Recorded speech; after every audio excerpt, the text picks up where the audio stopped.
Squirrel Tribe, hello. It is now Tuesday, July 23rd, and we have some breaking news, two different breaking newses, in my opinion, that we need to talk about. Number one, I'm going to save the best one for second. So we'll just go number one on this one. So according to what just came out, if I can pull my email back up because I was ready for it and then I wasn't. All right, according to this, the director of the U.S. Secret Service has resigned a little over a week after the assassination attempt on former President Donald Trump.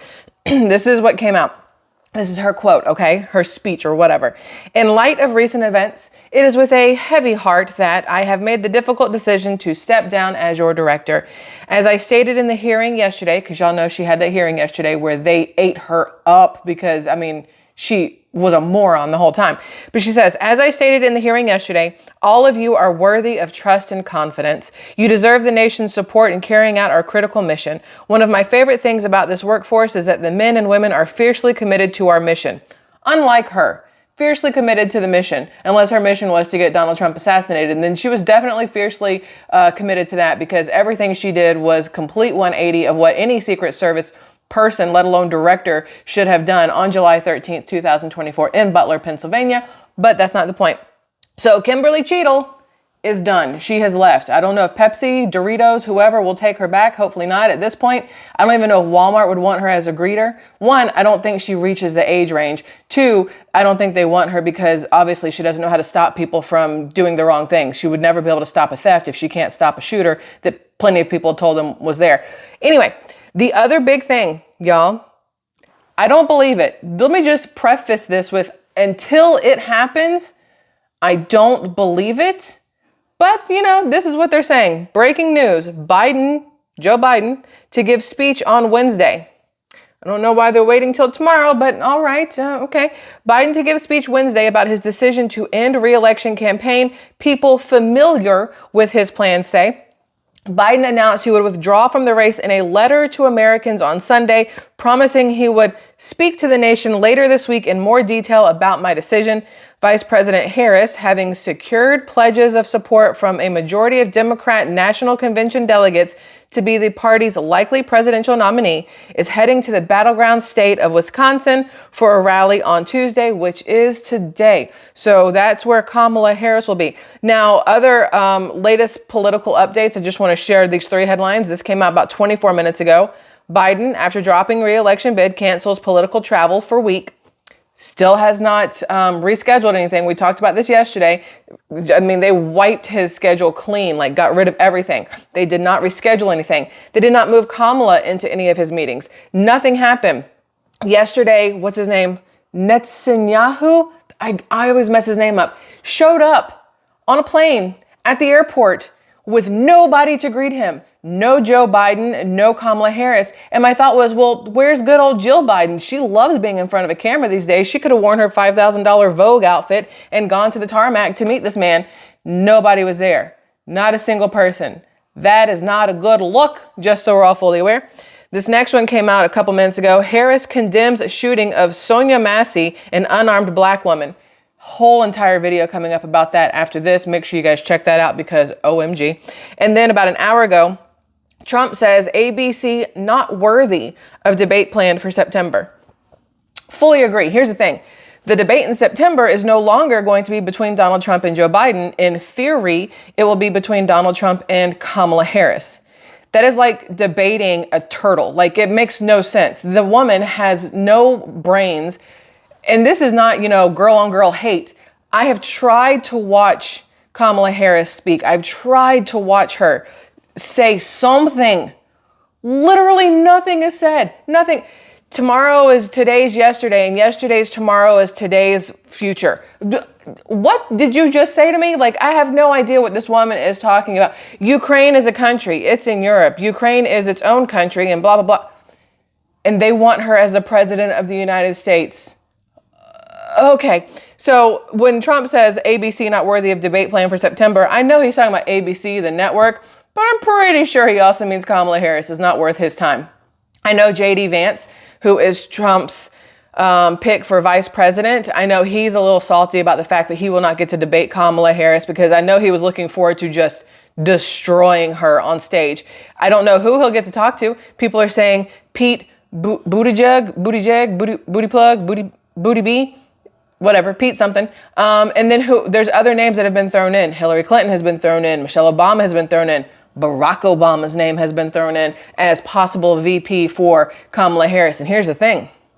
There are so many Democrats who, unfortunately, are willing to vote for Kamala Harris just because it'd be so cool to have a black female president.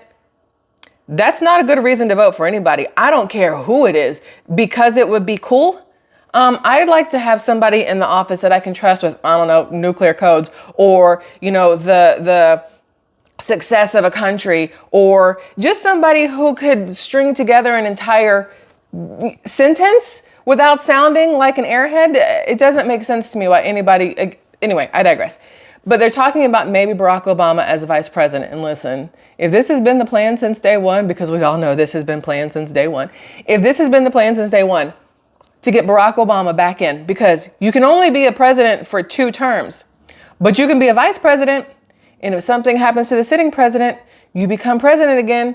That's called a loophole, my dudes. So I'm very curious if this is the plan all along, to get Barack back into the Oval Office at the head of the table.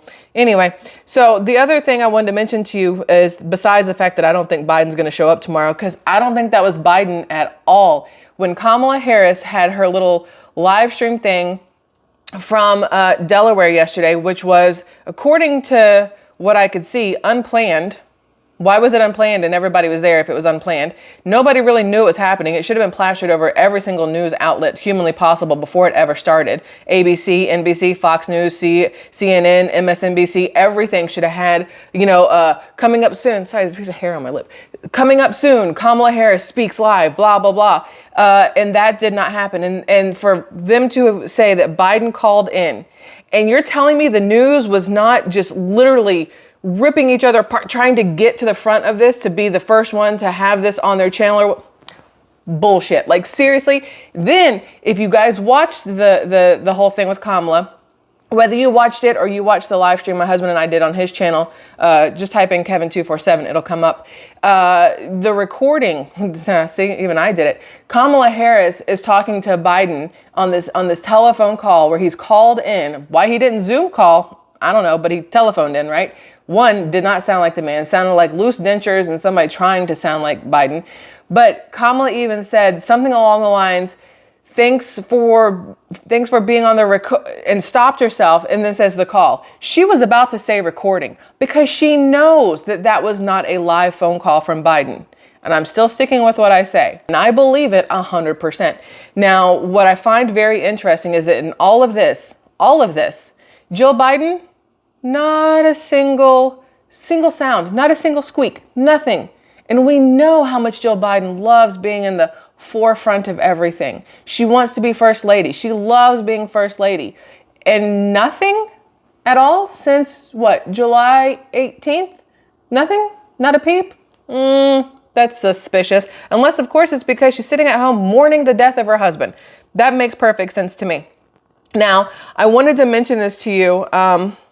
Rumors have been swirling that Jill, 73 years old, Dr. Jill Biden, could pull out or be replaced by Vice President Kamala Harris, now the presumptive Democratic nominee. This is about the Paris Olympics. Side note, I should have prefaced that. But in a White House statement published late on Monday, Biden announced the full presidential delegation who will be present at Friday's ceremony, with Jill firmly at the top. Newt Gingrich made this whole thing. I don't know if you guys have seen this. A lot of people like Newt Gingrich. Some people think he's a doofus. HuffPost called him a doofus. Says Newt Gingrich wins doofus gold medal for take on Jill Biden's trip to Paris Olympics. This is what he said. This is according to Newt Gingrich. Jill really needs to cancel her trip to Paris, the former Republican Speaker of the House said on Fox News.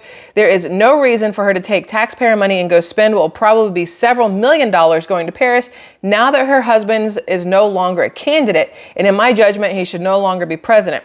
Well, here's the problem, Newt. No matter how you feel about Mr. Gingrich, the problem is, technically, until we can prove that it's not, Biden is still the sitting president, which makes Jill still the sitting first lady, which means that she should be the face of the delegates, the presidential delegates that are going to Paris for the Olympics. It makes perfect sense for her to be on there. Now, the White House did post they posted up yesterday that it's going to be her, that she's going to, this is from the whitehouse.gov briefing room, on July 22nd, which was yesterday, President Biden announces full presidential delegations to Paris, France, to attend the opening and closing ceremonies of the Paris 2024 Olympic Games. And it has First Lady Jill Biden leading the delegation to the opening of the Olympic Games, which will be on July 26th. The only reason, I was thinking about it earlier, the only reason I could see them pulling her from it, if for some reason Jill does not go on July 26th, come on now, that lets you know she's planning a funeral. That's why she can't go. That's the only reason I'm even mentioning the Olympics. Because when I heard people talking about that, Jill shouldn't be the one to go, or they're pulling Jill out of the Olympics, I was like, why? That makes absolutely no sense. Even if you don't like Biden and you don't like Jill, it makes sense as the first lady to be the presidential delegate there, right? But what would make more sense is, again, if her husband has kicked it, she needs to be here to plan everything and whatnot. And if her husband has kicked it, they would pull her off the ticket, because then she wouldn't need to go, because she would not be the sitting first lady. The sitting first husband would go, and that would be, what's his name? Imhoff, whatever. He, though, is the one who's supposed to lead the delegates for the closing of the ceremony. So, Mr. First Sir, I don't even know what you're supposed to call. Wait, I think they have it here. Second Gentleman, that's what they called him. Second Gentleman Doug Emhoff will lead the delegation to the closing of the Olympic Games. The closing ceremony will take place on August 11th. So between now and then, anything could happen, obviously. But that's the whole thing with Jill and the Olympics, for those who were curious.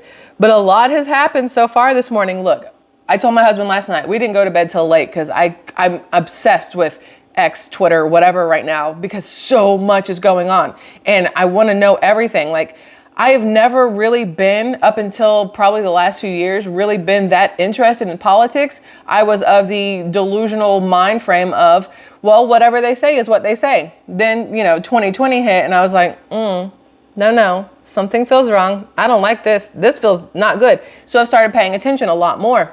And now with everything that's going on, I am plastered to politics right now, because it is huge. I mean, we've said this numerous times. This is unprecedented territory where we are sitting. The collusion in the Democrat Party right now for whatever's going on, this is stuff that literal movies are made of and made about, and books are written about. And this is not what you expect to see as real life. And here we are in the United States of America watching this play out. I'm like, where's the bucket of popcorn and a Mr. Pibb? Dr. Pepper would be my preference, but most theaters have Mr. Pibb, weirdly, whatever.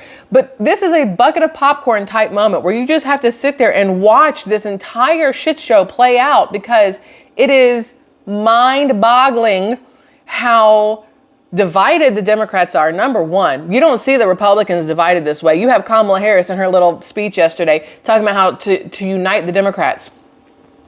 Why are y'all so divided? Question, why are you so divided? Why aren't you already united? So the whole thing has been very interesting to me. And so this morning, so last night I told my husband, he normally wakes up, I don't know what's wrong with his internal clock, but he wakes up at like 6 o'clock every day. It's summertime.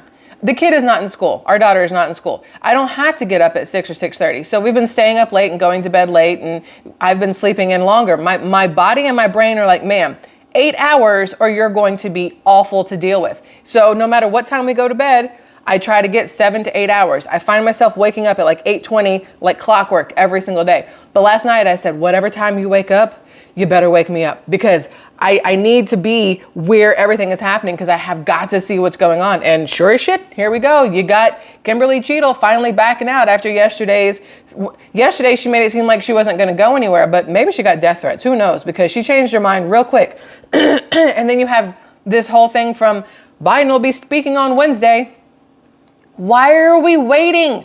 I don't understand why we're waiting. This is what is driving me up a wall. Why is there a wait? If this man is so well that he could make this phone call to what's-her-face, Kamala, yesterday, why hasn't he been on a Zoom? Why haven't we physically seen him at all? Why has the White House not posted a single iota about him or his health or stepping down, any of these things?